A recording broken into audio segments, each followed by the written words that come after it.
will give the floor to the Secretary General of FIBA Europe, Mr. Kamil Novak.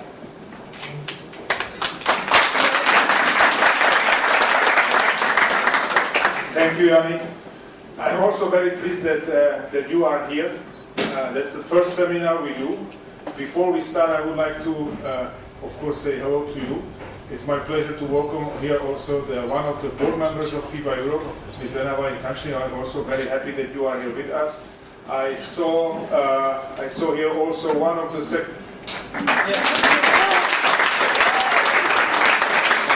also the Secretary General of the Basketball Federation of the former Yugoslav Republic of Macedonia, Mr. Where is there? Is he not here? Okay, he will come. He will join us later. And of course, I'm happy to have you here. And the reason we are here, we don't want to talk too much. We want to include you. We want to involve you.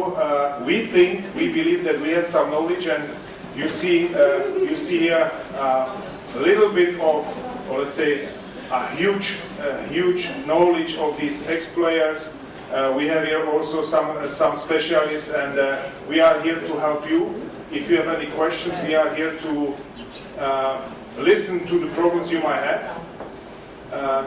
We would like to have many parents here, and actively parents, because we believe that the parents should be involved in what you are doing and what we are doing.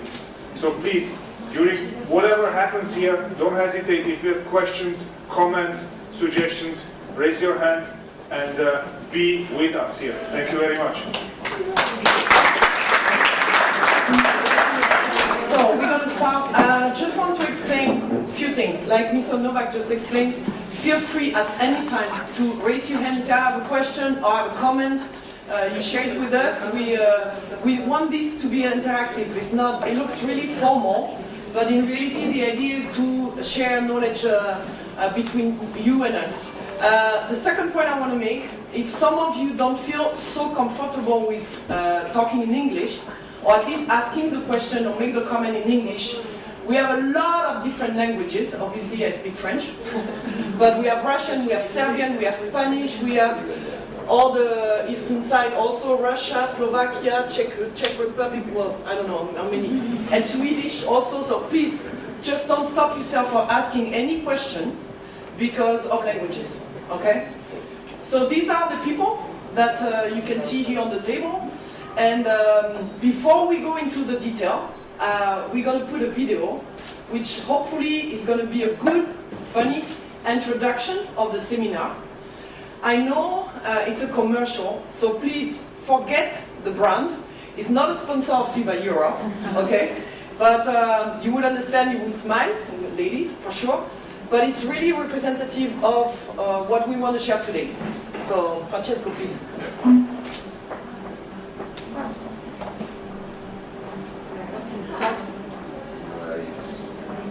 No, we don't hear.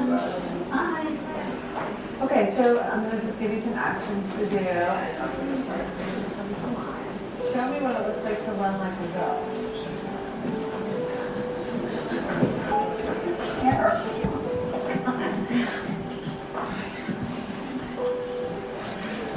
Show me what it looks like to fight like a girl.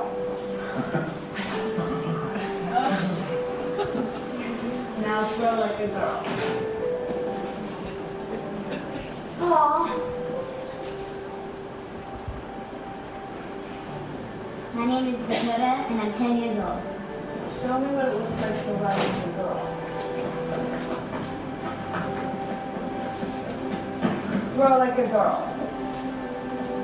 Fight like a girl. What does it mean to you when I say run like a girl? It means run as fast as you can. So do you think you just insulted your sister? No.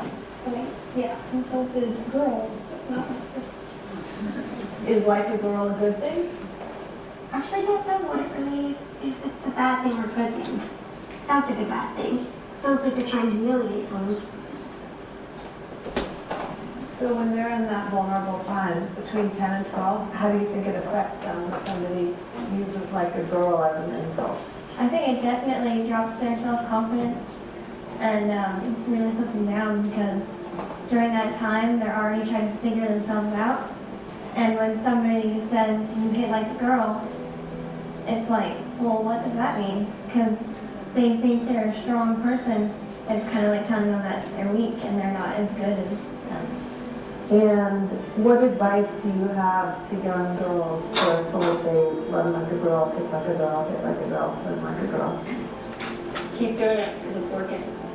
If somebody else says that running like a girl or kicking like a girl or shooting like a girl is something that you shouldn't be doing, that's their problem. Because if you're still scoring and you're still getting the ball on time and you're still being first, you're doing it right. It doesn't matter what they say. I mean, yes, I kick like a girl and I swim like a girl and I walk like a girl and I wake up in the morning like a girl because I am a girl. And that's not something that I should be ashamed of. So I'm going to do it anyway. That's what they should do. If I asked you to run like a girl now, would you do it differently? I would run like myself. Would you like a chance to redo it?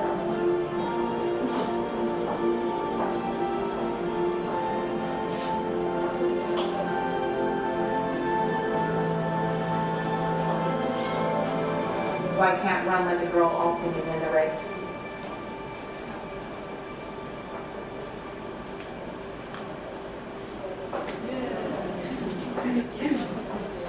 Thank you. So I guess it talks for everybody. At least the ladies I can see around in front of me, but also the ladies at the table. So anyway, I think gives a general idea about the different topics we want to go into. But to be able to discuss about the different, we have 4 topics. I will introduce them later on.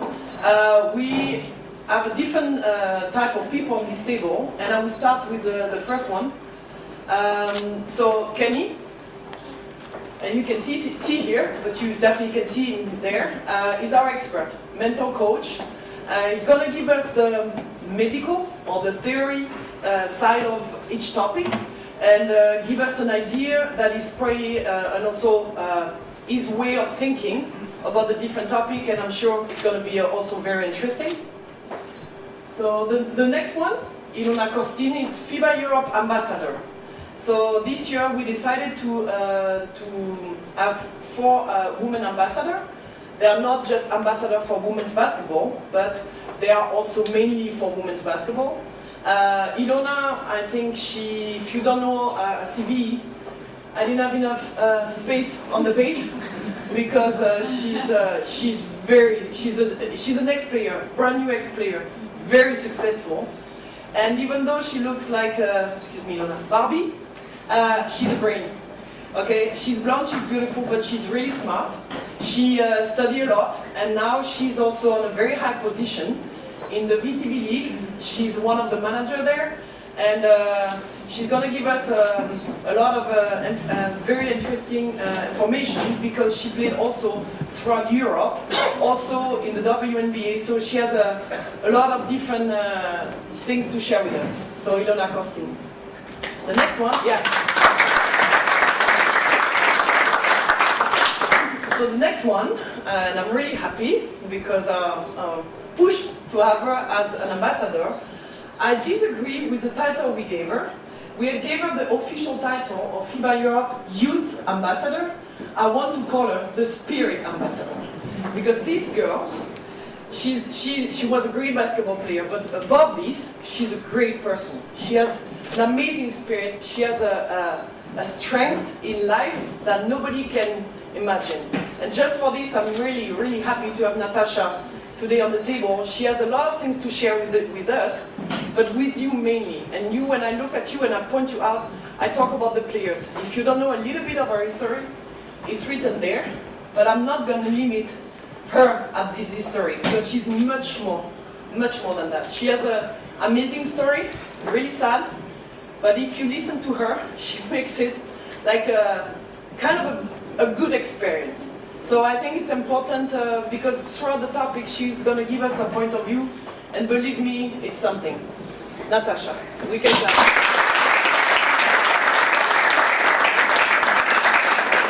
And the last one is a local one, is Anna Zimerle, and she just retired. She's an Italian international player, very good, very quick, really too fast. Scored a lot, and obviously she represents Italy, since we are in Italy right now. But I hope we're gonna use her also later on different other activity for FIBA Europe, because she is going into coaching. She did also study, but she's also a coach. So that's also gonna give us another point of view. So, you see, I go too fast. I'm too excited. If we may come back to Ilona, we're gonna see Ilona's video. So in case you don't know her on the court, we're gonna see a little bit of her.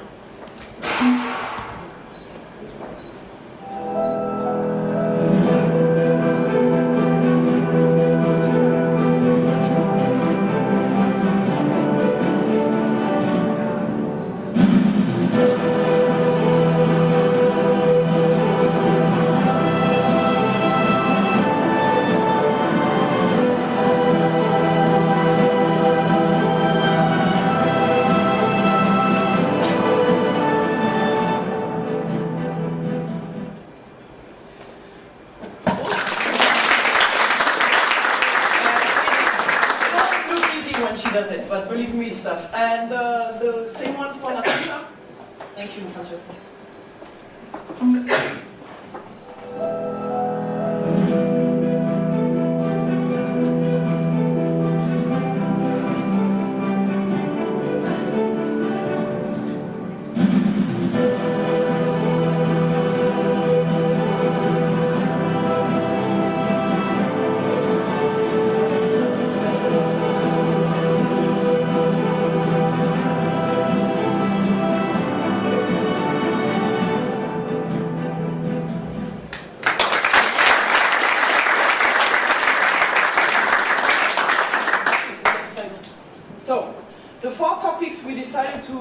That we thought could interest you are the following one. So I'm not going to lose too much time, and I'm going to propose to go to the next slide. So, yeah, this one, studies and basketball. Obviously, we are not the parents here, even though some of us are, right? But I don't want to say that, oh, you need to study, oh, la, la, la, la. You're already a basketball player. Maybe some of you are already professional, semi-professional. You may already earn some money, and it looks like an easy life, but maybe it's not the real life, okay? And that's the type of topics we would like to share with you, how to deal with this, and I believe these people are going to share their experience, their thought about it. Please, again, allow yourself to ask questions. To start, I'm going to ask Kenny, obviously the expert, to give us his opinion on this topic. Okay. Yeah, please. I'm more than expert. I'm here to share experience as a mental coach in a top-level team of basketball. But I don't see really difference, you know. What I wanna share with you is that maybe this is different for you because men they usually don't do anything else.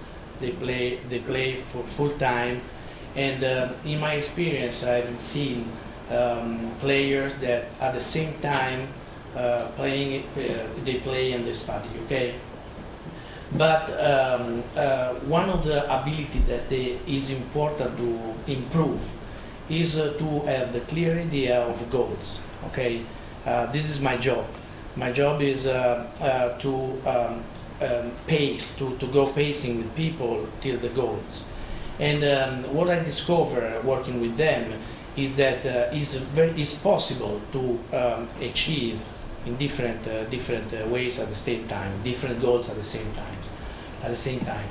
And what is important is to discover, to realize. It might sounds weird what I'm going to say. Sometimes what I see as an obstacle, as a limit during a process till a goal, is that sometimes we think that we are going to our goal, but sometimes it's someone else's goal. It's something weird. You said that there are no parents here, but this can be an issue very, very interesting. No. I said we are not. We are not their parents. Okay, sorry. We are parents. Okay. And it's not only parents, but sometimes we do something for someone else, but even if we don't know. And this sometimes is a limit in our attitude, in our career sometimes. And it's very important to realize as soon as possible this, and because we have to reprogram sometimes the roadmap and the strategies to our goals. And another thing very interesting when I see this, when I see people that want to achieve in different big goals, okay, is that it's very important to have a clear idea of what we want. And this, I mean, this is simple as a, it's a simple statement, but sometimes we go in one direction and we have not clear where are we going to. Okay, so I think that to set up priorities is very important. To make you are very young, so you are on time and you are in a great position to improve what you're doing and to decide exactly what you want to do. Okay. Before we go and listen to the girls' opinion, we will show you a little video made for the Youth Olympic Games, which we found and we thought it could be interesting.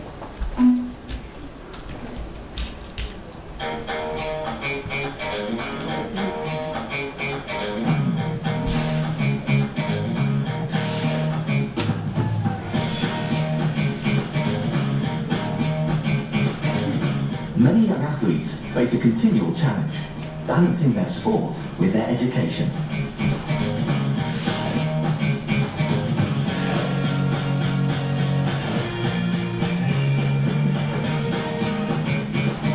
It's hugely important that these young athletes recognise that while sport is probably their main focus, there's another side to things, family, education, there's all these things to balance towards their goal of achieving what they want to. I have my school day and then I'll have fitness practically every evening. I'm genuinely in control of what I do. It's quite a good skill to learn, because then when you're out in the world of work, you'll be fine, I think.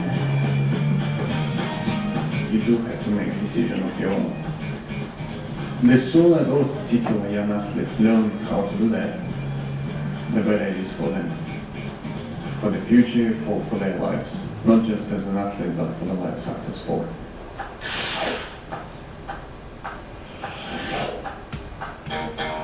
Good people that you respect the most because they've gone through something or they've experienced something, you give you advice of what they have happened to them.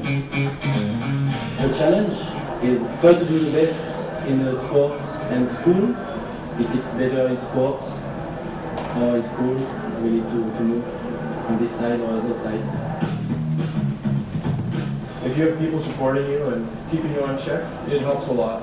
So that's why it's important to learn skills at a young age, how to have the right people around you.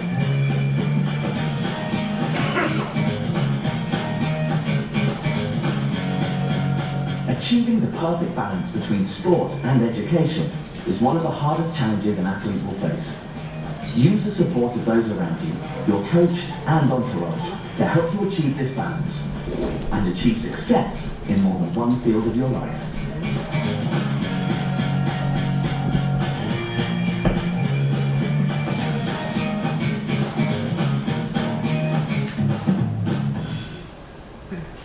So I think he explained more in detail, more with basketball players, because it's obviously a topic. I just want to explain a little bit something specific about Ilona.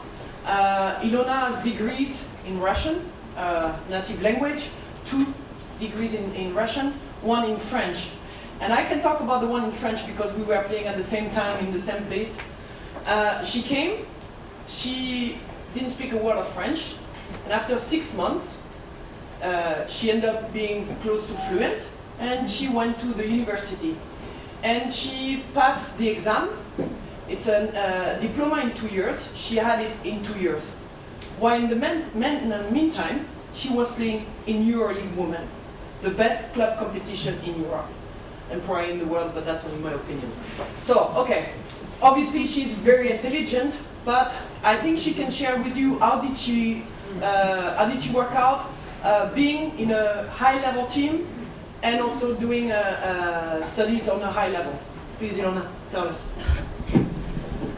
Thank you, Yannick. I think that it's never too early to prepare the future, because you think that you're young, and of course you're very young, and you have everything in front of you, the big career, and I wish you to have a long and successful career and to play on the high level. But you never know, everything can happen, and the career can end really quickly and really suddenly. So you have to prepare yourself to the life without basketball or after basketball. I started to do it really early, and I was lucky because my mom, she pushed me all the time to study. So I finished my school in St. Petersburg, and after I went to play in France, in Bourges. So we met with Yannick.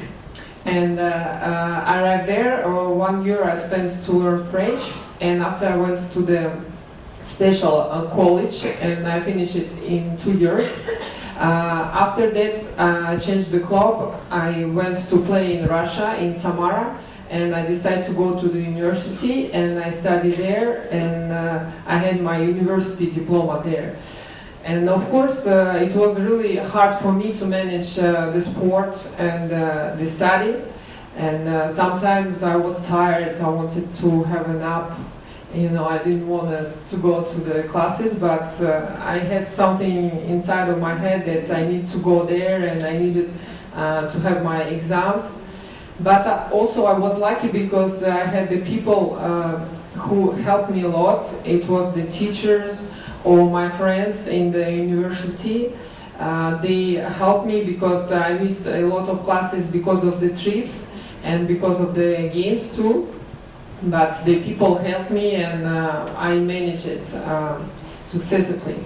And also after, when I decided that my career will be ending soon, last year when I was playing basketball, I played in Dynamo Moscow. I decided also to redo something about my education, and I went to special business school, and I had 1 year of the business school in Moscow. And after that, I had already everything around, everything prepared to start playing basketball and to start to work in the basketball world, because I wanted to stay in this basketball world, but not as a coach. And I had the proposition from the VTB League, because they saw that I was playing, and also I had all this studying. And I had my job right away. After that, I decided to finish playing. So this is, I think, something good, because after that your basketball career is over, when you decided, or maybe something happened, like an injury or something, if you have all your diplomas and if you're ready, it's not that hard, because it's not very easy. You play all your life basketball. For example, I start when I was 10 years old, and I'm sure that everybody starts really early, and you spend all your life in the sport and basketball. And when suddenly you stop playing, it's something like a shock, you know, because you're a little bit lost. You don't have this rhythm, you don't have the practices, the games, but it's better that you have something like after. Some of you, maybe you will have a family, the kids, but if you have a job, this is good too. But it's up to you. But I wish to you to manage successfully sport and studies, but first of all, of course, to win and to have a big, long career.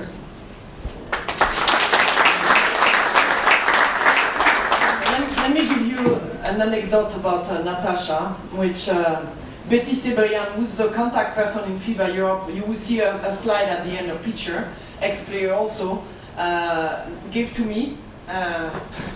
When Natasa spoke the first time with Betty, she said, Betty was like, oh, are you studying? And she's like, oh yeah, I'm doing a diploma, but now you know that I cannot play, oh, I'm going to do another one. So that's the type of person she is. She just right now studying 2 different diplomas. She's at the university. She's 20 years old.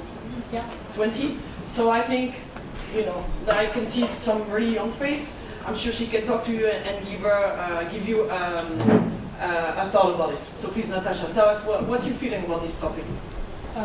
First of all, hello to everybody. Thank you for coming. I know a lot of faces of players here, so when it comes to questions, you can ask me anything. I think, of course, studies are really, really important. You can manage it with some work ethics, that you learn in everyday practice, because our mind, like our bodies, needs the exercise. And what helped me the most is the support of my family, because my mother was always like, you can go anywhere because if you don't learn, if you don't go to get good grades, you cannot go anywhere. So thank her for that, even though I hated it. Then I know now that it's really important, because basketball career can end at any moment. Example for that. So you need to make some good organization of your time. To know when to study, when to have some free time, and when to go to the practice. And that's the thing that helped me the most. So don't forget to study. It's really important. Thank you, Natasa. One of the points here is time management, and I don't think I'm going to say too many mistakes if I talk about Anna for one thing.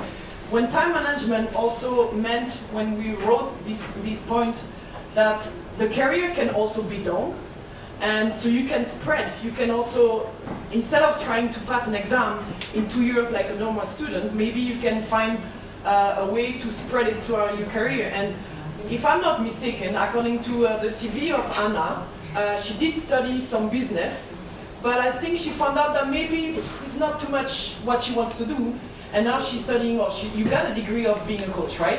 Can you tell us this experience? Yes. Good evening, everybody, first of all. And thanks, Yannick, because I would like to exchange my experience right on this point. I mean, you can take like example Ilona, that is a great intelligence, and she put really clear goals, and she achieved in few time. But I think I can suggest to you to find your way. I mean, you don't have to do it so quick and great. Just try to understand what do you like to study, what do you like to be after a basketball career, and then try to do it during the career. I mean, I'm still studying right now. I'm a coach right now, and I'm still studying another thing that it doesn't have nothing to see with basketball. But if you are a curious person, you can find anything to study at every age. It doesn't care if you are young or not. I mean, I'm still young, but but it's just try. I really agree with Kenny when he said to put clear goals and find a target about what you want to do. But try to find your way, step by step. Try to understand what you really like, which is your passion beside basketball, that now is your main activity. But don't waste the time. I mean, if you have 2 hours off without practices, you can decide to go to the cinema, or you can decide to read and study something together, like disconnect from basketball. Is another way to use your free time and build step by step, little by little, another career after the basketball career. Before we go into the question or comment from your side, if in case you wonder who is Mr. Novak, obviously he's the Secretary General, but obviously if you do study, you can maybe, from being a professional basketball player, end up being the Secretary General of FIBA Europe. So you see, you can be on a high level of basketball and end up the boss of FIBA Europe. That's pretty cool, no? So, no, seriously, Kamil, can you share with us your knowledge on this? Actually, I would like to ask you, you are most of you now are finishing the high school. Who is here already studying university? Can you raise the hand? Okay. And now another question, which is maybe more important. We cannot this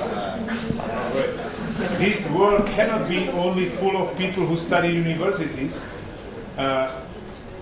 Do you study any kind of other education, not really university? I mean, there are other studies, not always universities. Or to learn a job. Or, yeah, to learn a job. I mean, a real job, yeah. not being a professional basketball player. We would not like to reduce it only you play and you study university. It's not possible.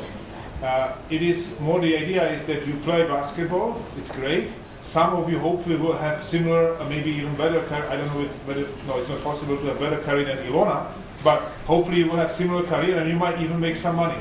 But unfortunately, and this is not my truth, this is the general truth, majority of you will not make enough money with basketball. And this is in a man and woman basketball the same. The majority of the players cannot save enough money to be in the situation on the age of 32, 33, finish their career and go to Hawaii and enjoy the life. The majority, fortunately, unfortunately, will not be in this situation.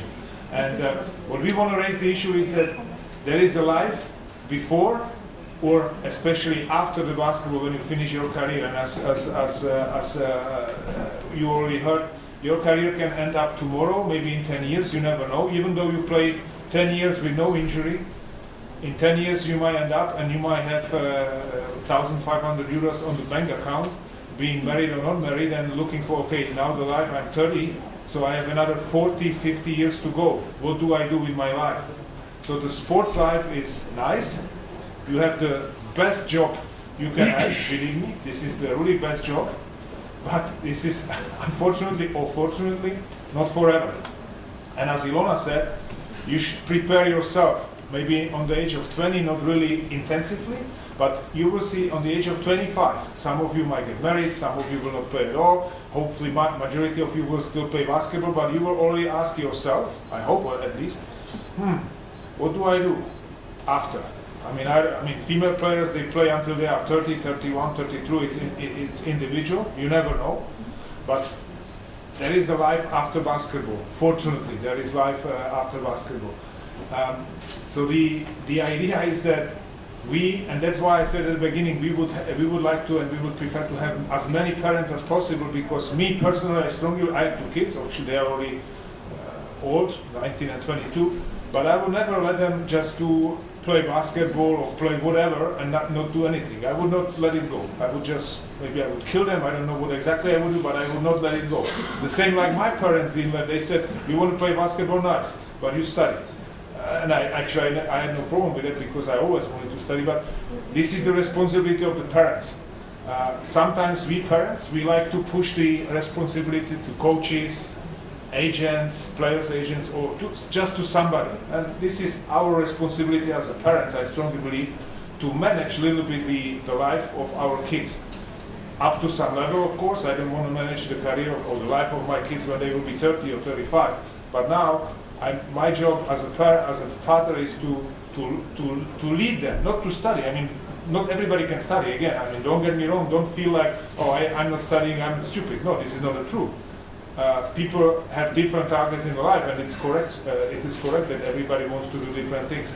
But you always have to do something except of this nice, enjoyable game basketball. That's just I wanted to say, and I would like to hear now maybe some of your experiences. I know that this is difficult. Everything was in the video.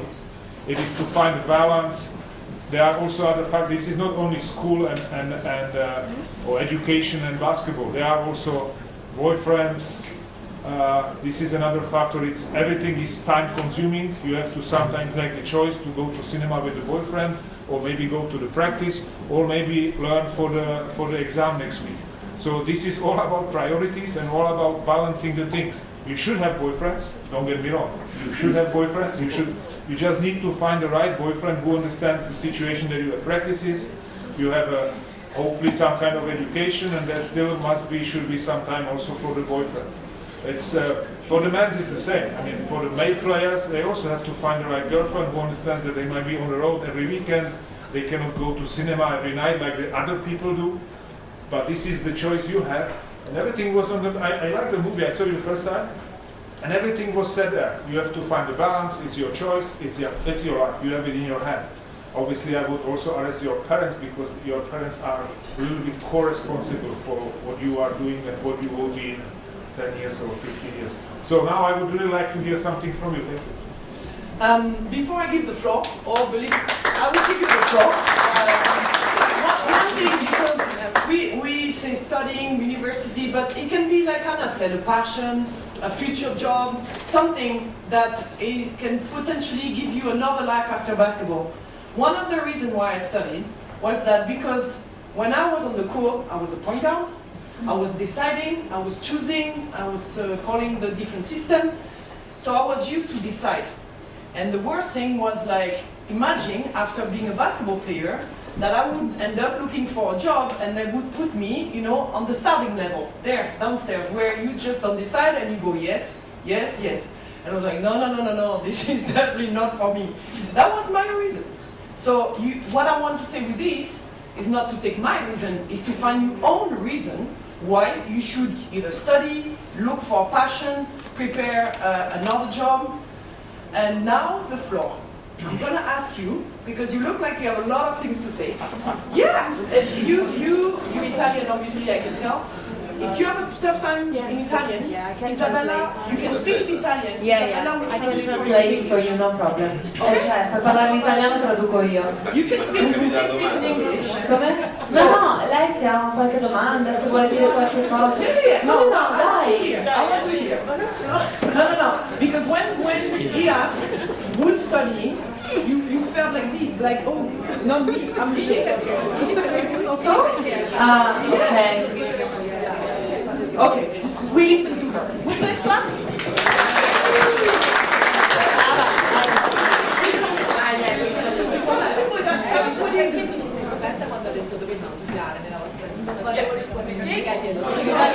Puoi dire in italiano, traduco io per te. She's going to explain why, when it was said that why is it important to study in life, she went like this, she was just hiding herself.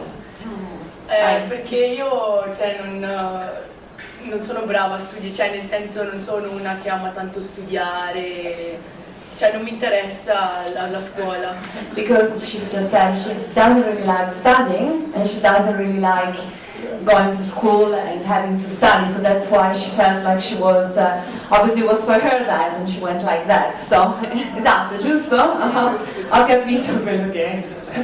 But ask her, no, I can ask you because you understand. Do you have any passion? Do you have anything you want in life? What do you want to be after basketball? Qual è la tua passione? Che cosa vuoi fare? Qual è la tua passione? Singing, la mia passione è, sì vabbè, a parte il basket, se andrà bene. Oppure, cioè, a me piacerebbe tanto di aprire un'officina e di sistemare I motori. Oh wow, that's interesting. So, aside basketball aside, which is obviously a big passion, she would like to have her own place when she can actually fix motors of cars, of motorbikes. So this is her passion as well. This is another passion. This is what she would like to do. This is good. This is something. This is exactly what Kamil was saying. Already. This is exactly what we were saying here. It doesn't have to be study, it can be also a job, però può essere anche un lavoro, esattamente quello che stavamo dicendo, non deve essere studio solo, ma anche un lavoro, esattamente, quindi hai detto esattamente quello che hai già in mente, quindi hai già un piano. She already has a plan after or during basketball, so exactly. Hai qualche domanda per... No? Non hai nessuna domanda per loro? Per una delle ragazze oppure per Andrea, per il nostro segretario generale, per Anna? No? No, niente. He doesn't know anything about that.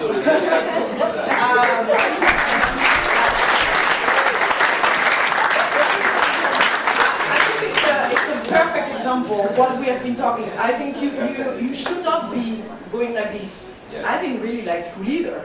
Okay, it's not like always fun for everybody. Some people love it, some people don't like it as much. But the main thing is to have a goal and to like you said, Kenny, right? To have a goal and go for it, set your goal, set your priorities, and go for it. Before I give the floor again potentially to the table, any question from Sweden? That I cannot translate, so I don't speak Swedish. Did I That's Sweden. Okay. I don't want to put pressure. I don't want to make you feel bad. If you don't have any, I will not put pressure. But please allow yourself. It's the right time. We're among each other. I mean, I don't look like it, but I was one under 20 also. So no, but parents. Yannick, stop. We have one player there, for example, Paulina. I think you can talk. She is studying in the United States at UCLA. She's been out this year because she's been hurt. And she could probably give some experience how life is there. Okay, thank you. Sweden. Your studies and your recovery. Vad sa du? Your recovery, what they did there. To help you. Okay, hi, I'm Paulina. Well, I go to UCLA college in the United States, and I've been there for 1 year now, so I'm obviously studying there. I don't really know like exactly what I want to do, so I'm trying to like figure out my major. It's like your major, like what do you want to study. But I've been there for 1 year, and I really like it. And as all these people have been talking about, it's really important to have education. That's something I feel too. So that's one of the reasons why I go there. And I've been injured, so as we were talking about, I've been injured for 13 months now. I tore my ACL and I've done that twice. So when I came to the United States, it was really helpful for me and it helped me with all my rehab. And that was also one reason why I felt that education is important, because I mean, I got injured, and especially 2 times. I didn't know if I could be able to play or if it happened again. But I did really good rehab there, and now I feel really comfortable with that. And yeah, but I feel like it's important with education too, because you never know when it's gonna end. Because we have good examples out here.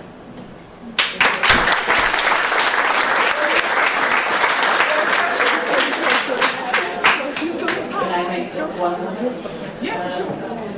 Hello everybody, I'm Ilona from the Czech Republic, and we are also part of the basketball. We are also women, and we are referees.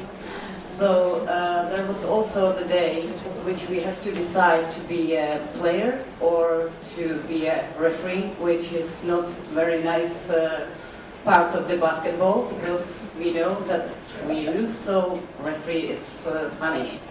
So I have to thank you for all the girls and parts of the FIBA what has been told, because it's really true. It's really true that our university and education is very important, and you always can stay with the basketball. If you are a coach, if you are management, if you are the referee. So if you love the sport, you can always stay with the basketball, and you can have another preferred in your life. So 1 second about the referee. First of all, I think you do an amazing job. And we always forgot 2 things. The referee make mistake, but you know what? Because he's human. And the second thing is, without referee, no games. But that's also just a side, okay? Let's see. Ian, come running. Please.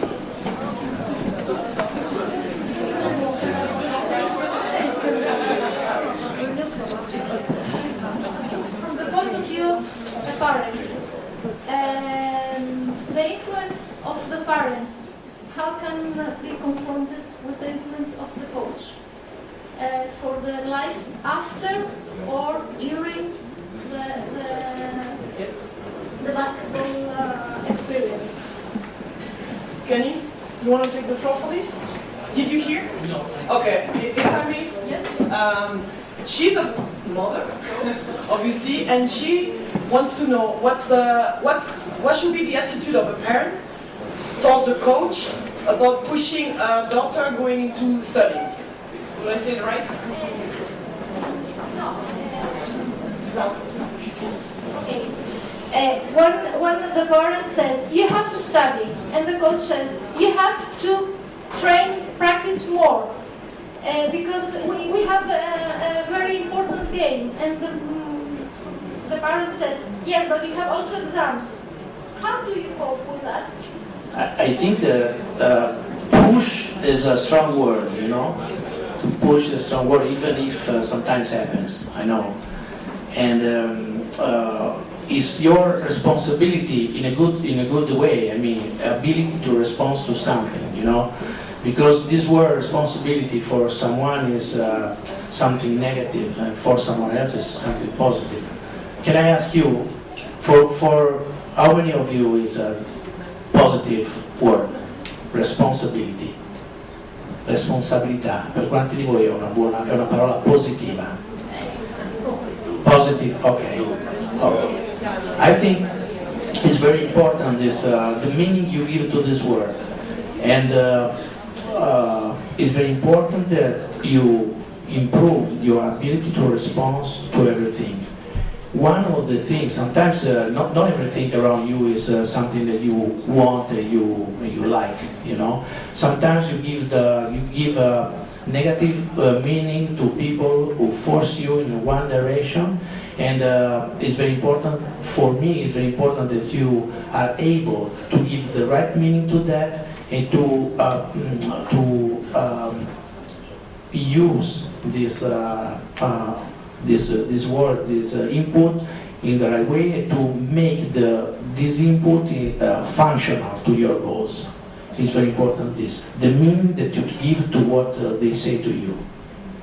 I think the responsibility is a good word, for sure, because it's the ability to answer, as in Italian is response means answer, ability to answer to something.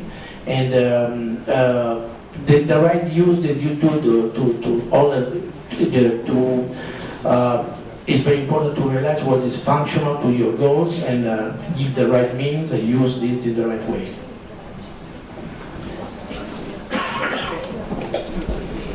I just want also to answer to your question, because something like this happens to me, but when I was in school, because my parents, they put me in the special German school, and I started to play basketball, and my coach took everybody, all the girls from St. Petersburg, from my team, and put, of course, in special school sports class.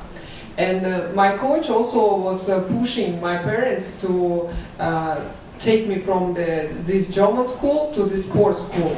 But my parents insist, they told that yes, basketball is important, but we want me to have a good education. So they let me, they didn't let this pressure, you know, from the coaching influence the decision to give me the good education. You know, you're the parents, and you understand that you know you have to do the best to your kids, to give the best education that you think that it is.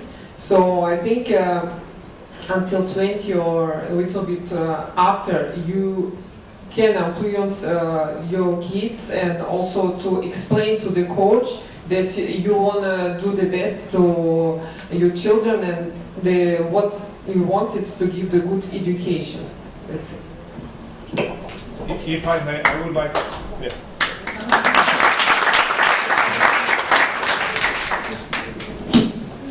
Thank you, Ilona, for that. I mean, if I can give you my personal opinion, first of all, it's very difficult for the player, for your daughter, to be between you, your pressure, which I very much understand and support, by the way, and the pressure of the coach, which I very much understand too.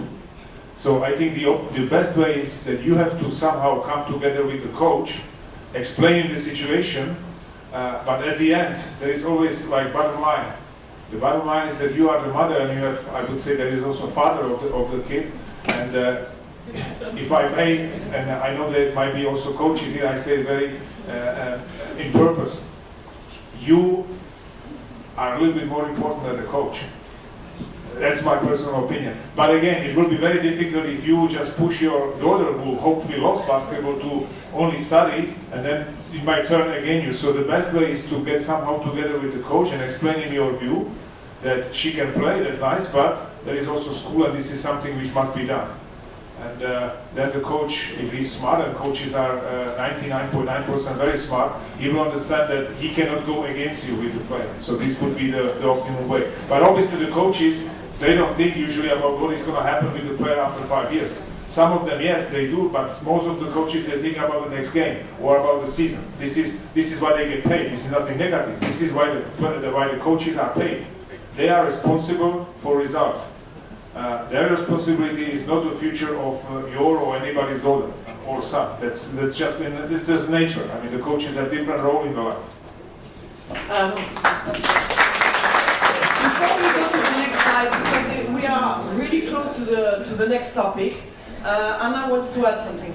Just something quick about what Kenny said about responsibility. I think you, at the age to start to think about auto-responsibility. And it's not something negative, like he said, just put on the positive way. And so in the same way that you go to the gym to practice because you really like it, because you really love it, even if you sacrifice and this tough work, try to find what you like to study so you can do it with pleasure. You can do it because you really like it, and it's your responsibility about yourself, about every day, how you work, how you do it. This is perfect transition for me. So we can go to the next point, which is entourage, surrounding the people which are around you. Obviously, there's a little list of them, but if we go to the next slide, yeah. Maybe you cannot read well, no? It's probably not really good, but anyway, it's all the people which are around the athlete, the players, which can be from the spectators in the arena, from the government, the sponsors, the coaches, the agent, the parents, obviously. So before we go to the video that you have seen this video, or you have seen that movie, because it's a little part of the movie, I just want to let you know something which I found out preparing this seminar. The Olympic Committee, the International Olympic Committee, created guidelines for the conduct of the athletes based on integrity, confidentiality, transparency, and responsibility. You know, all these words with E, they are pretty important usually. And I'm going to make you a summary of it. It means that all the people around the athletes have responsibility. The parents, the coaches, they all have to take care of the good for the athlete. But one thing that I didn't know is that the athlete, the players, you also have a responsibility. You have to choose the right entourage for yourself. Okay? And I think this video is going to launch this topic pretty well.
That day on, I was going somewhere. I was running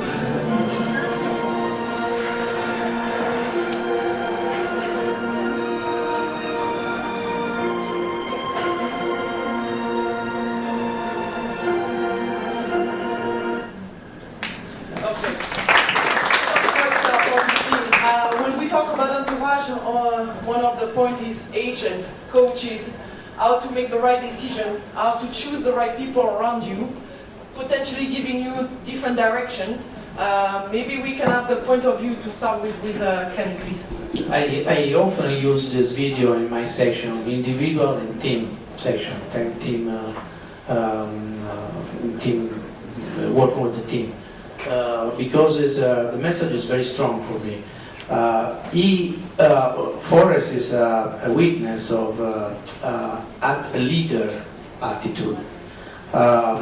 Till he started to be a leader of himself when he broke his orthopedic tutor.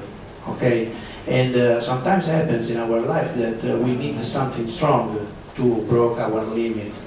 But sometimes I know a lot of people that for all the life, all the career, run with the limit. Okay.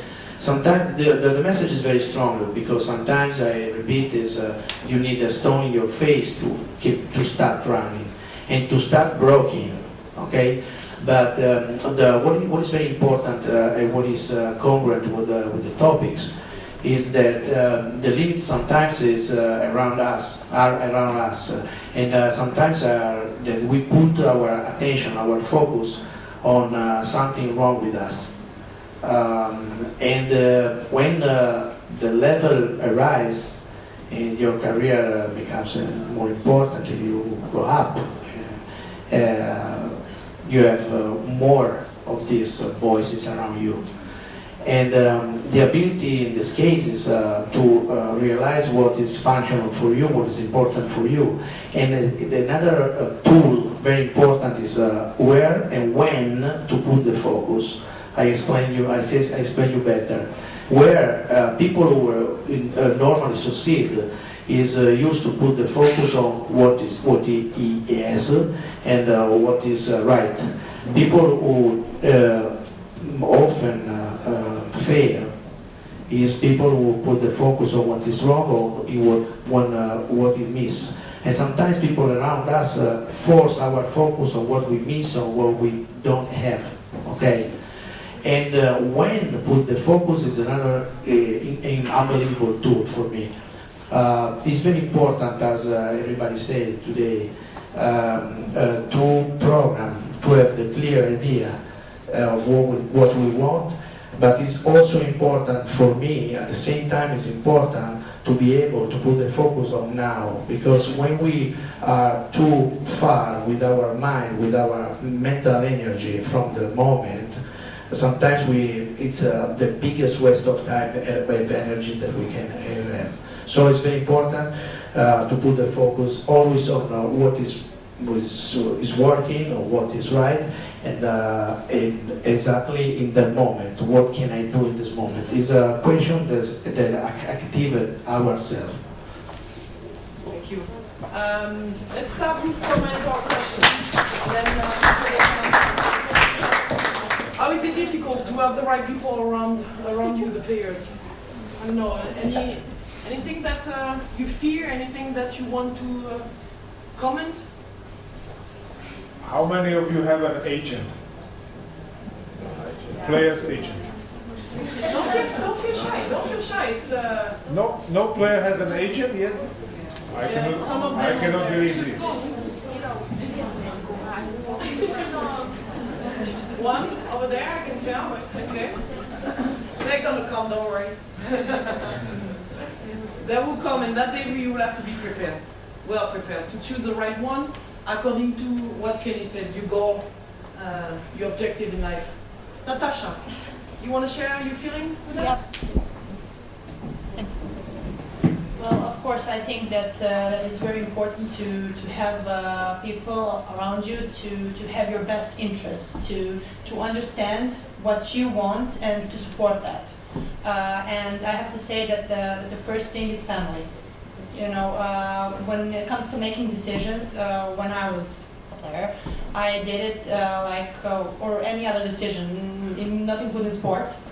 I would sit up with my dad, mom, and my brothers, so they could give me their opinion of that topic, and I heard my brother, my mom, and my dad, and then I make a decision. So it's important to have a different view of any problem, and then you can make a good decision. So it's really important to have the people who surround you to have their best interest for you. Yeah, and that's their responsibility also to make the right decision for you, but that's unfortunately not always the case. Anybody wants to say something about this topic? I don't want to be overly long. I think we kind of crossed it already on the topic before, but feel free. I have a question about these agents.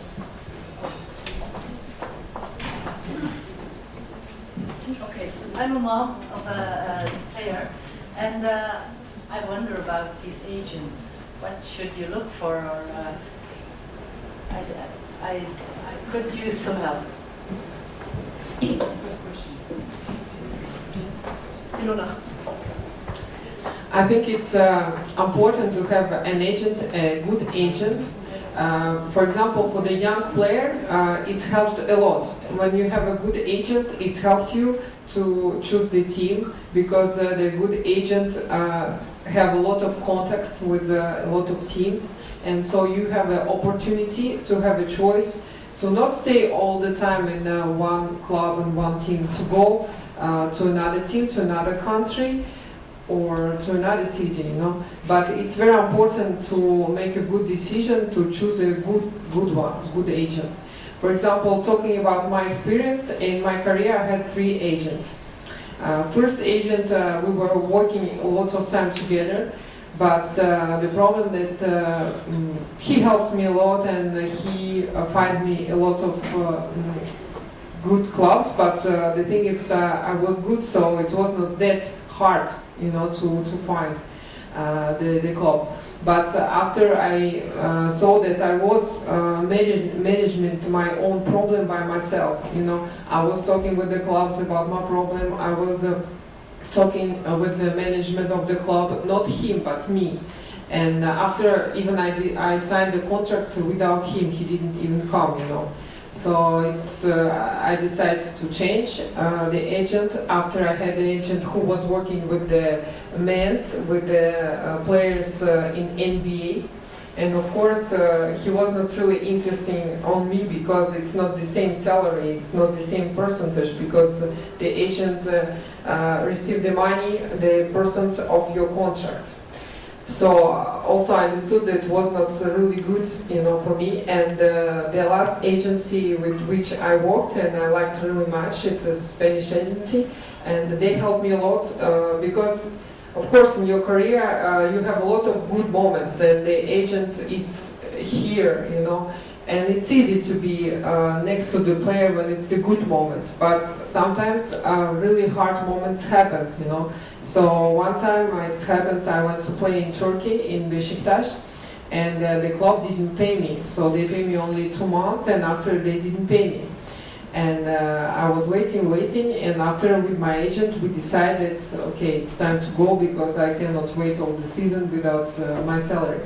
And I left the club, and my agency, they prepare all the papers and everything, and they give the documents to the FIBA court, and with the FIBA court, after maybe 3-4 months, I had all my money of the contract.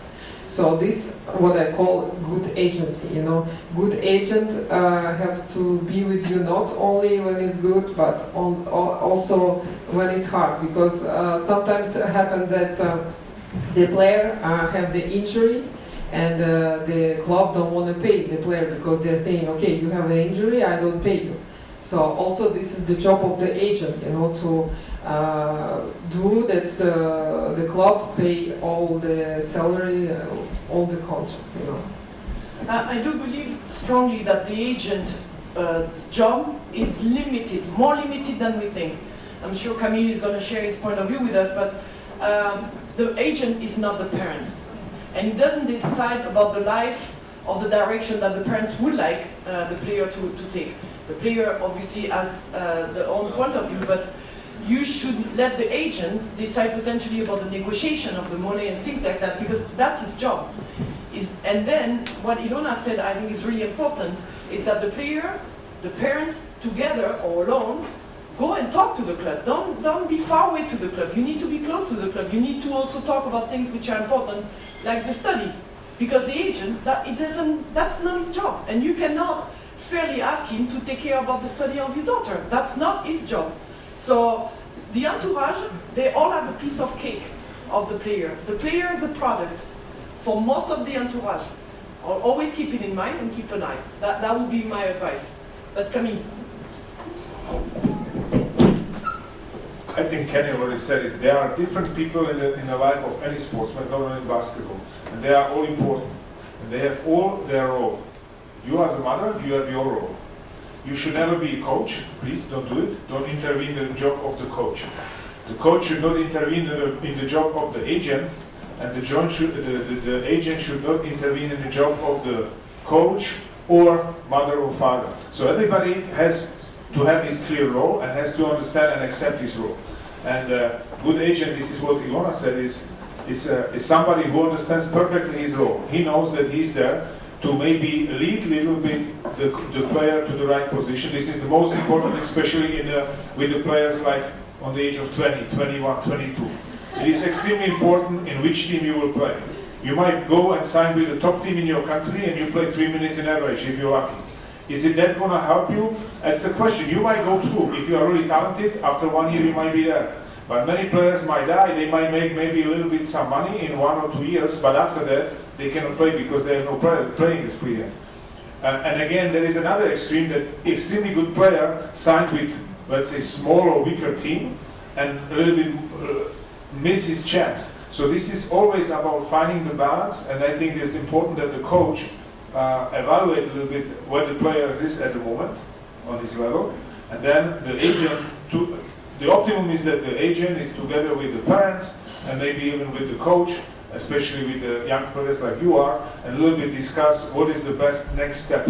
And as Ilona said, you might need different agents when the player is 20, and you might need a different agent when the player is on the age of 26, let's say on the peak of his career, and he needs to find the right position also with a high salary, with a good role in a team, etc. So this is always about finding the balance, but everybody has his clear role, and this is, in my opinion, the biggest problem in the life of a sportsman, that sometimes, this is what I see very often when I worked 11 years as the GM of the club, the parents, they think they understand everything, which is the biggest catastrophe. Sometimes the coaches, they believe they know everything, they can manage the club, they can manage the family, they can do everything. And sometimes the agents do the same. They are all important. Agents are very important in the life of a sportsman, but they need to understand their role. And again, the communication between those parents, agents, teachers sometimes, this is the most important thing to find the best situation for the player. Okay. Come on. Here. Promising, amazing player, right? So you want to tell us something? Well, maybe you want to share experience. You were the only one very shy to try to say, I have an agent. You shouldn't feel ashamed of it. It's not a disease, huh? No, but you want to ask a question and you want to share your point of view with us? Please. Well, how did you choose yours? He chose you, or you choose him? Well, hey everybody, my name is Courtney. Well, I had 2 agents. The first agent I just stopped because I didn't like this agent. So this year, a man came to me, he wanted to be my agent. So I thought it would be cool, so.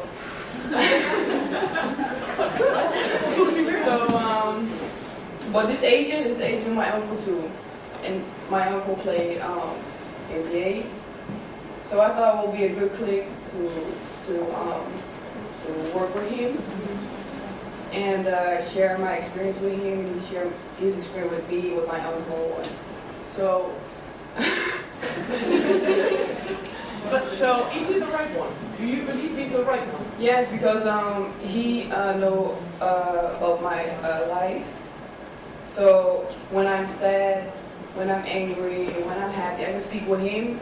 So I think it's important to have a good relation with your agent, and to just when you're sad or happy, that you can just tell him how you feel. So I think that's really important, just to have this. Thank you. One last question or comment before we go to the next topic. Please, no. Thank you very much. So, besides the feeling, the criteria for a good agent is to be able to cooperate with the coach and the family. So all of them can move on the player.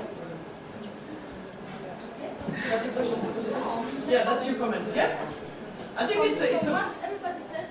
I think it's one, obviously, apart from being successful in his job, having contact, being able to have good relationship with the different clubs, with the national federation and all these things. Apart from this, one of the key of the success, if I may make a summary, is that he has to integrate the fact he's not the only person in the entourage of the player. And this is, yeah, and he has to, exactly, that all of these entourage for the best of the player. And this is the main point. And always remind your agent, the most important thing is you and your career. Good, so now we can go to the next one, which is, I do believe, completely different. We don't have any video. We only have one last one for the last topic, but it's not the funniest topic in the world, but it's something which we do believe for young athletes like you. It's important, so it's ethics. So there is a distinction between gameship and sportsmanship. Gameship, you want to win. Sportsmanship, you want to win, but you don't do everything. And among the different topics, obviously all of them are pretty known. And maybe we can start with you, Kenny? Okay, so we're not going to spend hours on that one, but we thought it's interesting, and maybe if you have also, just to remind people and players, well, when you're an athlete and you play professional or international level, well, you have also some responsibilities, and just not to forget this. So can a couple of words. This sharing is not skills or expertise. I've worked with a lot of players from all around the world, different countries, and what I realize and what I find out is that the players with great guidelines, values, the congruence between their performance and their values is. I have my personal stats. In my personal stats, I remember exactly players, great players, and always great players had great values that as a guidelines. No, the things that. Okay. Maybe ethics is also for you, the players, to remember that you have a role. You're a role model already, even though you're really young. There are people in the gym coming to the game, not just only parents. And further, you're going to go in your career. Hopefully, you're going to be a public face. So, how do you going to manage this? So maybe we can ask Anna. Anna, what do you feel about these ethics? Does that talk to you? Does that say anything to you? Nothing. I just want to say that I really believe that we have a physical part, a mental part, and an emotional part, and every one of these come with us in the court. That means that if we take care about our physique, so we can try to eat well, to give the right time to rest and recover to the body. If we work with people like Kenny that can help us to use in the best way as we can our ability, so our try to control our emotional part, and if we educate our brain to focus on the positive things and just see the wrong thing that we have to improve it, not to be bad with that. we don't need nothing about doping, drugs, nothing about that. About the fair play and the respect, I really think that is the beautiful part of the sport. And I think that Yannick can remember when, or I may remember when I played against her, she was really tough in the court, fighter, she doesn't want to lose at all. But it doesn't mean that we misrespect each other into players, between players, but also with referee, like we said before. I think try to cooperate and be fair into the court, because we also give an image of us, and we represent all the sports people, not only basketball people, but all the sport people. So, justice. Question, Natasa, do you believe it's a big commitment, because you're one of these players, to say no to doping? I know, does that talk to you? I mean, no to doping, no to drugs. I know it sounds really, like police and everything, but it may come to you. You may be having people already proposing things to you, or maybe you want to smoke a little bit of whatever, which is unfortunately or fortunately forbidden. It's a commitment. Maybe you want to tell us what's your point of view? First, I just want to tell something about sport values, because I think all the people should do some sport. It doesn't have to be basketball, but any sport, because in every sport you learn values, and that values mean a lot in the life. In basketball you learn teamwork, how to be strong, and what helped me the most is to never give up. So I think we should think about all the values that sport carries and use them in everyday life. And about doping, I think the biggest problem about that is that the players are not educated, so they don't know that how bad that is, and it destroys the game. I have a question. Maybe that could be for us, Kamil, to the Swedish team or the Dutch. The Italian already left. And I'm sorry. Okay.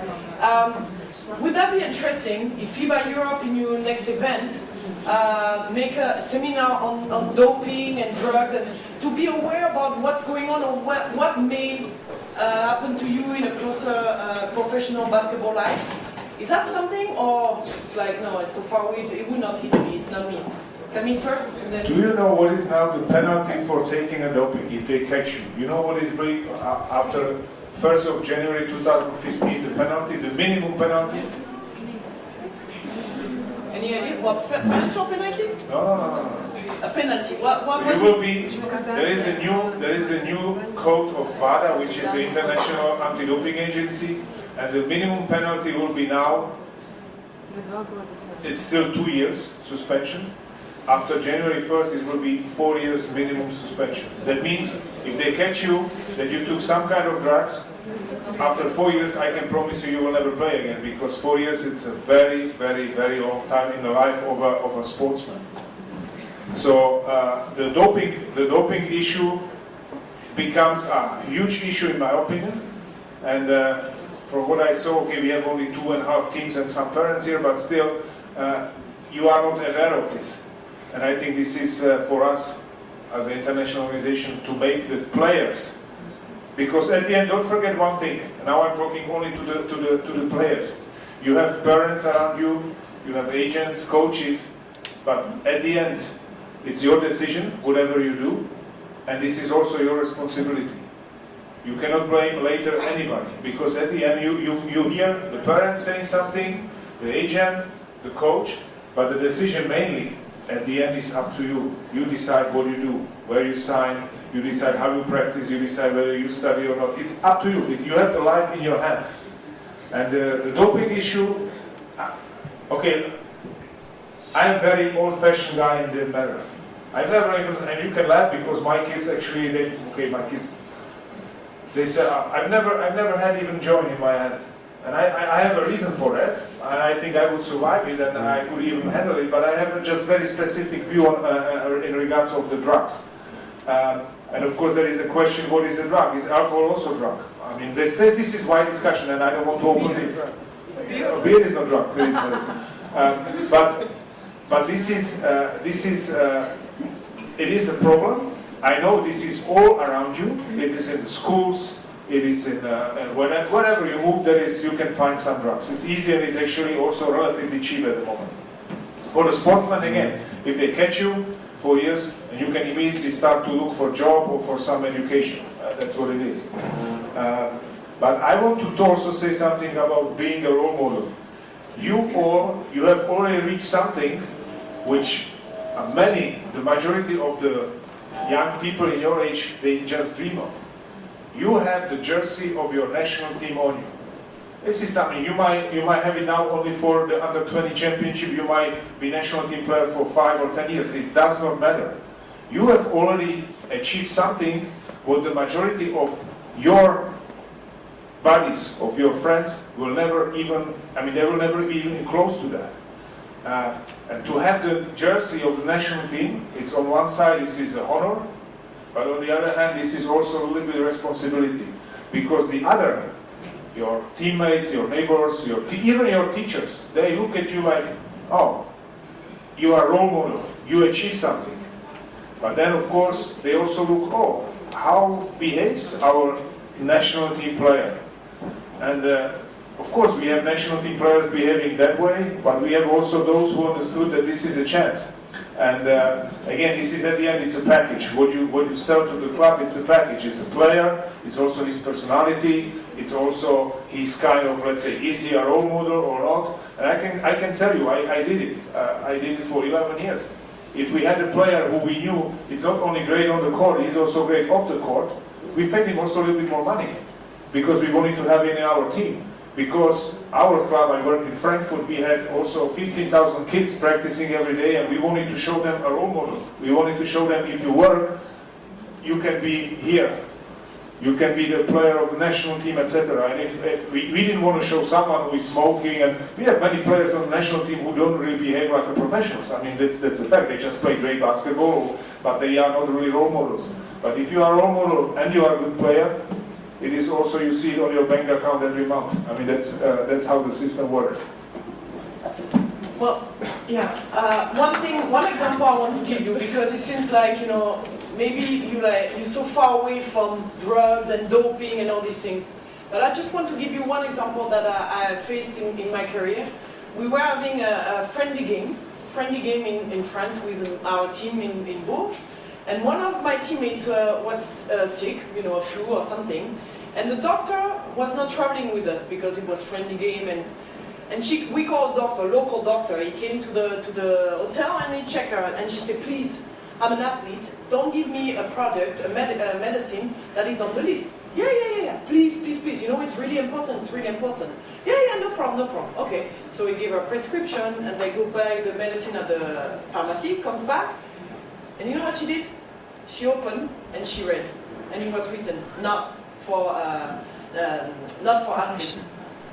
So you see, okay, then you need to have a doping test and all these things, but it's really short.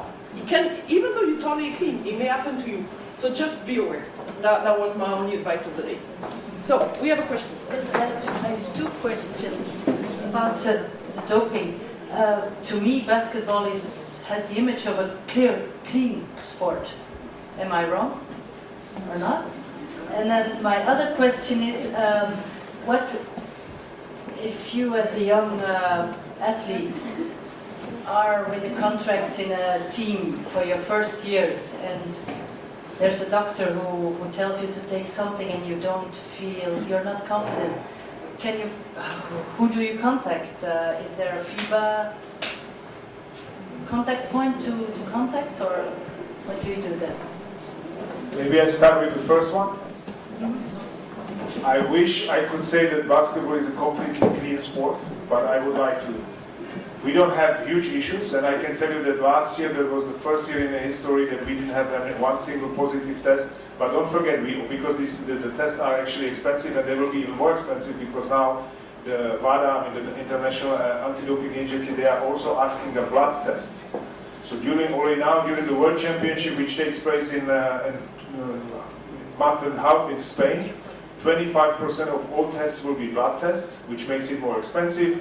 It's also a little bit, but it's shorter because you don't have to wait until the player give you the liquid they need, but the pee, but the urine, but the basketball is not completely clear, and I can tell you that there are these light drugs, and especially not only, but especially the U.S. players coming after the season or before the season to the camps.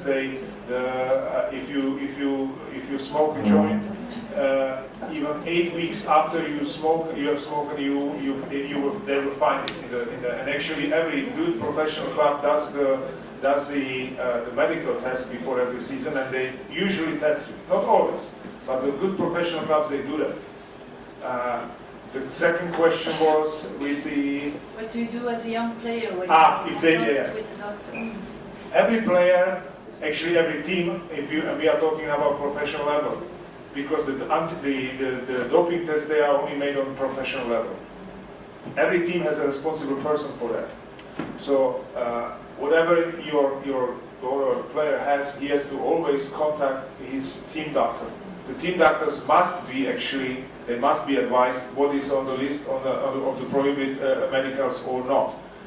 I know it's not always easy because especially in the women's world, they are not always very professional clubs. This is just what it is. But should they call FIBA Europe to say if a young player, if tomorrow this young lady here, she said, oh yeah, but the doctor, not on the Swedish team, they will not do that, but comes and say, okay, you have to take this, you will be so much better, you will dunk and you will block the shot of everybody, and she doesn't want to. What can she do? That's the question, right? We are not the right place. The right place, if you have doubts, is for sure the national federation, because every national federation has someone who is responsible for the anti-doping program. It should not be a problem to find out the club. Every club has to have the name and the address of the responsible person. But I would just assume that every, let's say, semi-professional club has someone who knows. But I understand that it might be a problem. But again, at the end, nobody, you can argue, he told me, she told me at the end, responsible is unfortunately the player. So I think it's actually a pretty big issue because I see the direction the anti-doping organization goes, and it's more restrictive, which is correct, because we want to have a clean sport. But on the other hand, I'm not sure how much the teams or the federations are prepared for that. So and especially that's why we want to raise this issue. We will do it actually already with the under-16s. We have just started this program, but we want to make them aware that there is something like anti-doping agency, there is something like doping controls, and there is something like being fined for maybe 4 years when you have taken something which you should. Question? Comments? Next topic? Funny video? Okay. So let's go to the next one. Because we don't want to be all along. We have 2 hours. We could stay even longer, but I think we're getting tired, right?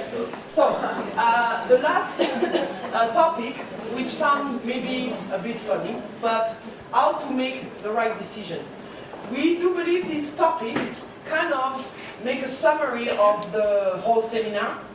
But before I give the floor to our specialist here, we're going to see a very, very funny video. So obviously you're allowed to laugh, but think a bit further than just the funny part.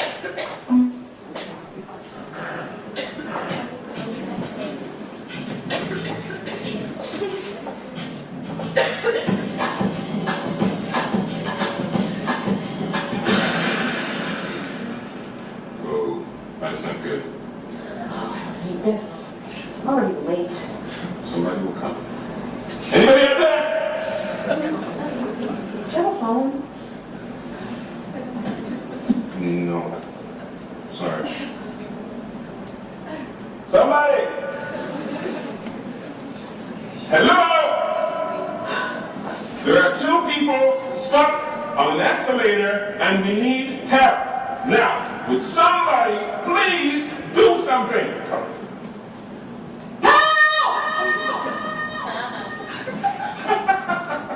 I don't believe this. You gotta be kidding me. I'm surprised. Well, so now let's do it.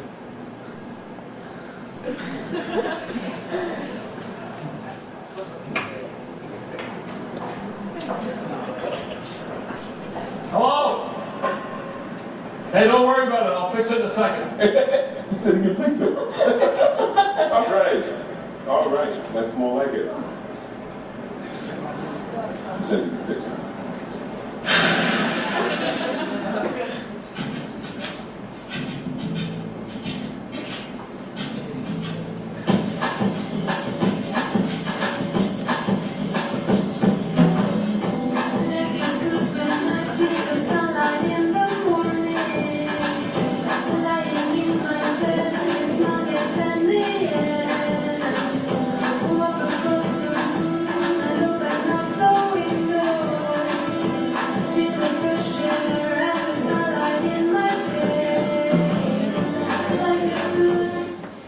Funny, huh? So, but seriously, there is an idea behind it that Kenny can explain, I'm sure, pretty well. The question maybe can be why you send this video, why you bring this video. Because I show this, I usually show this to people who, I don't know if you know someone like this, but I do. Or people that usually give the responsibility of their life to someone else. And sometimes to put the focus too far, I told you 10 minutes ago, focus our focus too far, make us forget of what we have, our potential, our skills, our talent sometimes. Okay? And I mean, this is an extreme message because you forget also that you can walk sometimes. And in a real situation, sometimes you forget that you can do something. And the limit of the decision making sometimes is this, that we are not sure that we can do that. And when we do, starting from this position, when we do, we often make mistakes. And it's another step. When I make mistake, what do? I think about my mistake, I wonder why, or I do a leader question like, what can I do? What can I do, or how can I do to fix this situation? This sometimes you have only two options. You can't stay in the middle. And another thing that I want to say about the decision is that in Latin language, decision means cut something. So when you cut something and you decide to make something different, it's not enough, because another skill, another ability you have to improve is to adjust of when you change. Adjust of things that around you are changing. This is very important. Okay. Thank you very much.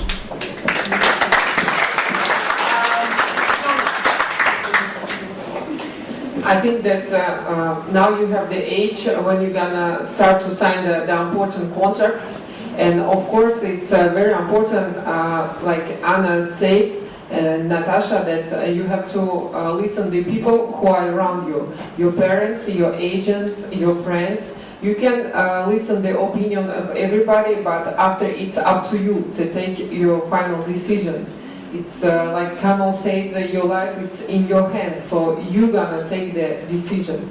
But I think when you're young, it's very important to find the place, to find the team where you know that the coach is interested on you and gonna work with you. Because now you're 20 and everything is in front of you, your career, and you have to work really hard, and you have to find the right person, right coach who gonna make you work and you're gonna improve there.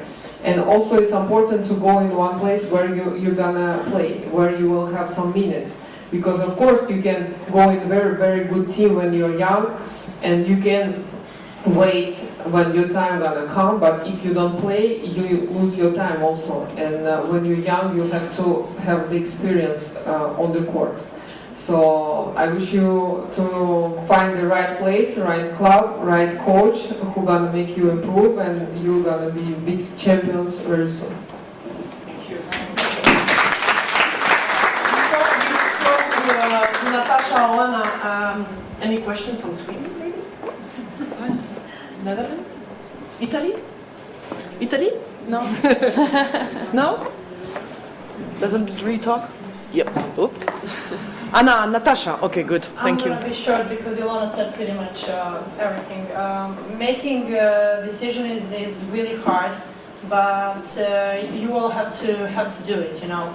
And sometimes when you do make a wrong decision, that's okay, because that's when you become actually a grown-up. So that's my opinion.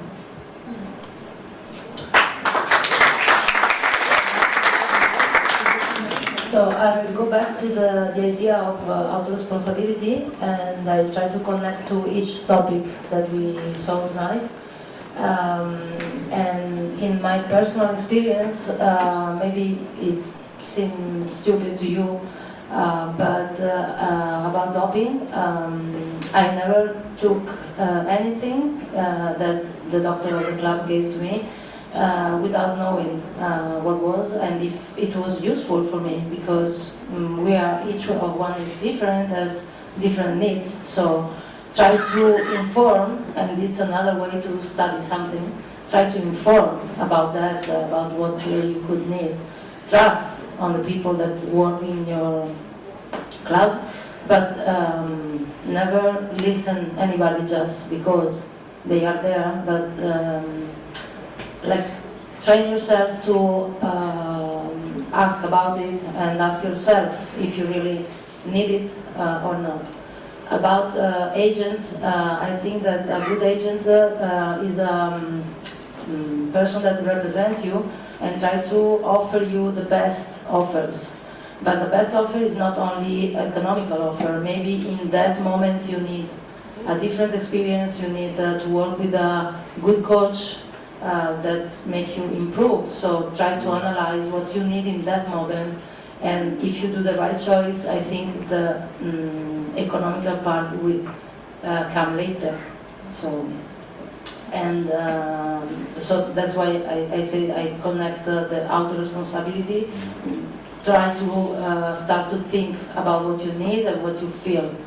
About parents, I just feel to say to support your daughter in the career. Try to don't be a judge, don't judge, and don't expect that they do the choice that you would like they do, because they have different feelings. They will be, and they are in the court, and so they know better of you what they would like to do, but support them, of course, and try to be there, stand by them, but don't expect anything, because I think they have already a lot of pressure from themselves, from the coach, from the club, from the fans, from the media. We saw before that there is the media too, and that's it.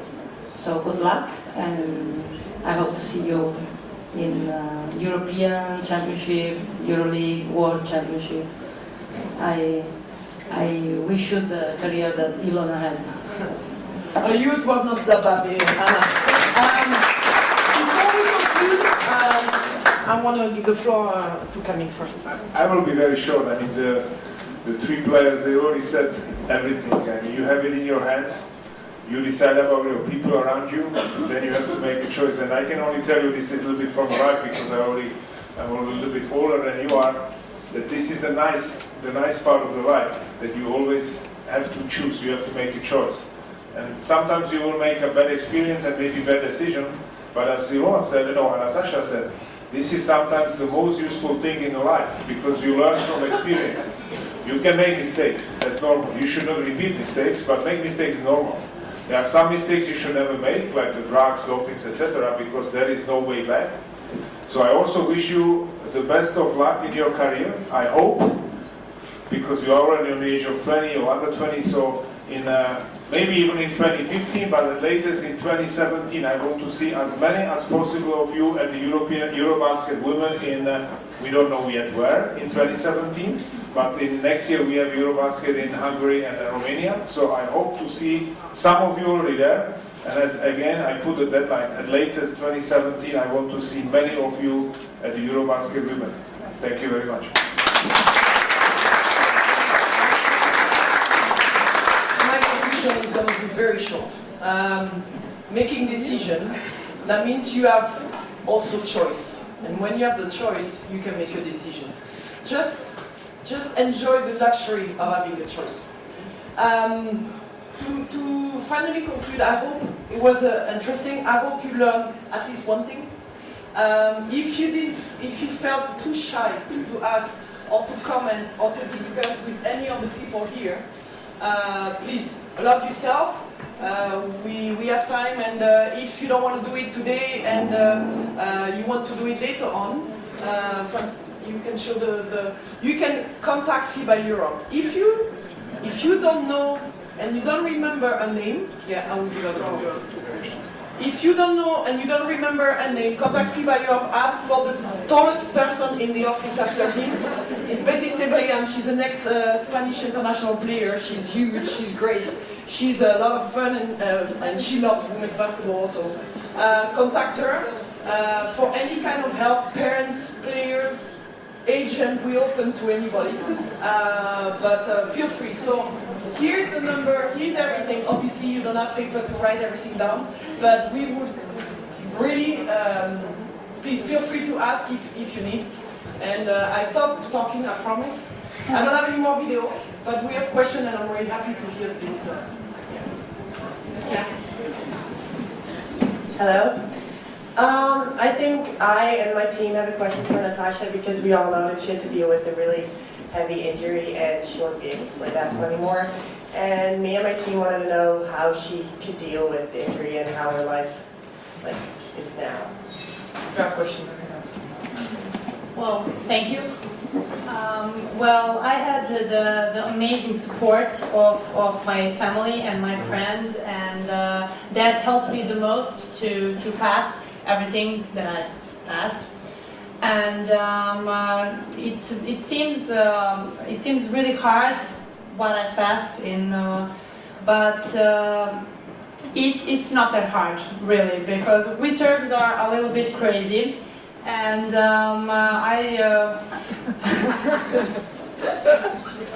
there's still a possibility for me to play basketball. In October, I'm going to try some kind of a prosthesis for basketball. So I hope maybe I won't be able to play professionally, but I would be able to play with my friends and on the street, you know.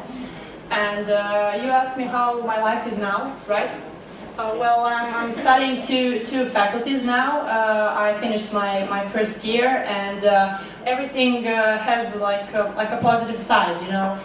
Maybe I can't play basketball anymore, but I have so much time for my friends, and I'm really happy about that. One thing I want to show, and you.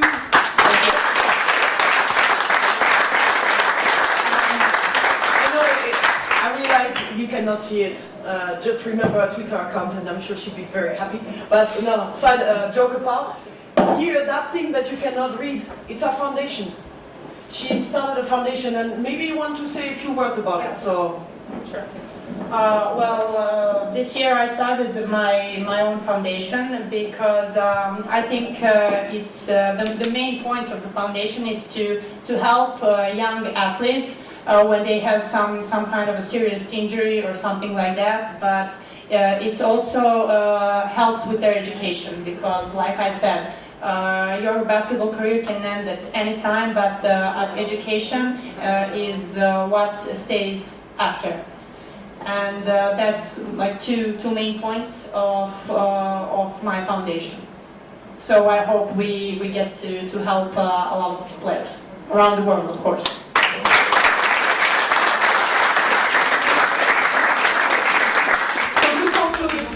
joke apart, these ladies have a Twitter account. Kenny also has a website.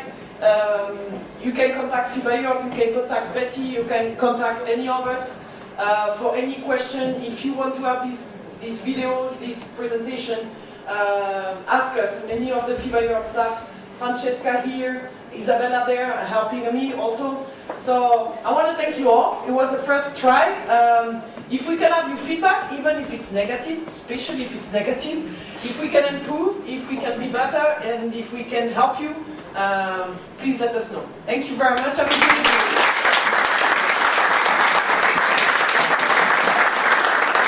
And they are available for any kind of talk, and if you want to talk more about this amazing lady, please feel free. Девочки, здесь не говорили. Верните меня.